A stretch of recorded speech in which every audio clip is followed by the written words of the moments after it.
Welcome to Algebra 1. We will apply linear equation to solve the word problem of distance, speed, and time. I will show you how to visualize the problem statement using a line segment.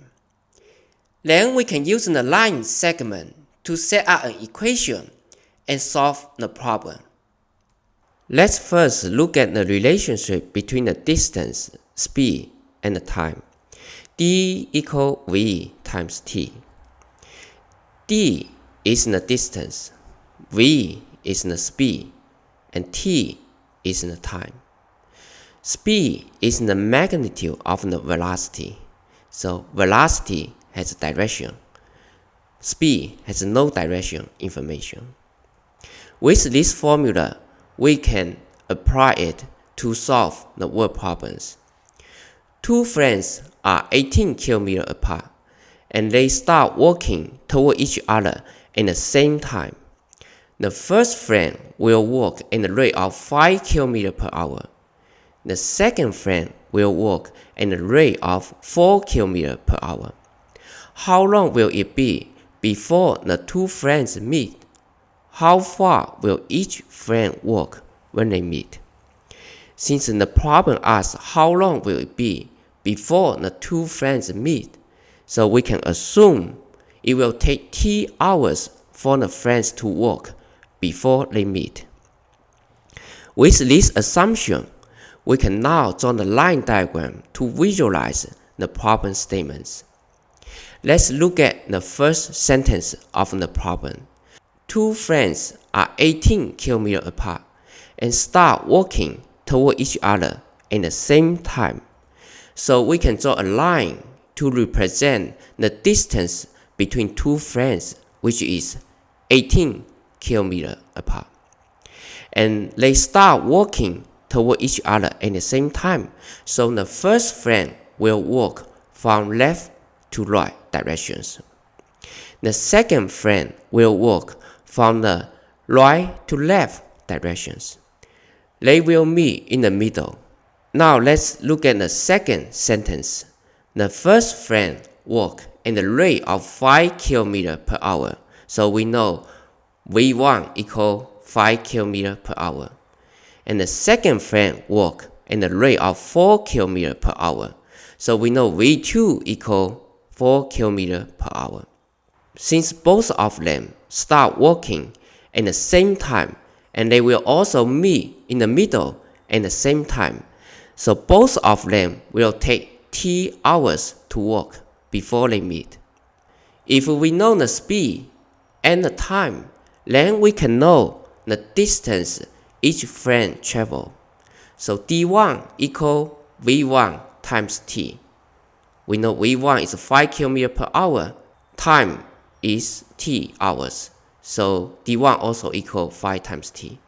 Now the second friend travel D2 distance. D2 equal V2 times T. V2 equal 4 kilometers per hour. So D2 equal 4 times T. From this line diagram, we can see that the sum of D1 and the D2 is equal to D. So we have an equation. D1 is V1 times T. D2 is V2 times T equal D. We know V1 is 5 kilometers per hour. So it's 5 times T. V2 is 4 kilometers per hour. So it's 4 times T. D is 18 kilometers. So D equal 18. So we have one equation and one unknown. We can solve for T. 5 times T plus 4 times T equal 9 times T equal 18. Move 9 to the other side of the equation. Multiplication becomes division. So T equal 18 divided by 9. 18 divided by 9 equal 2. So T equal 2 hours. If we know that T equal 2 hours, then we know the distance the first friend traveled, D1. D1 equal V1 times T. We know V1 is 5 km per hour and t is 2 hours. So d1 equal 5 times 2. d1 equal 10 kilometers. So if we know the t, we can also know the d2 distance the second friend travel. So d2 equal v2 times t. v2 we know is 4 km per hour. t is 2 hours. So d2 equal 4 times 2. 4 times 2 equal 8. So d2 equal 8 kilometers. Now we can solve the problems. It will take 2 hours before two friends meet. The first friend will travel 10 kilometers. The second friend will travel 8 kilometers. Now you can pause this video and work out these exercise problems. After you finish the problem, you can continue the video and check your answers with the suggested solutions. I hope you learned something from this video. Thank you for watching. I will see you next time.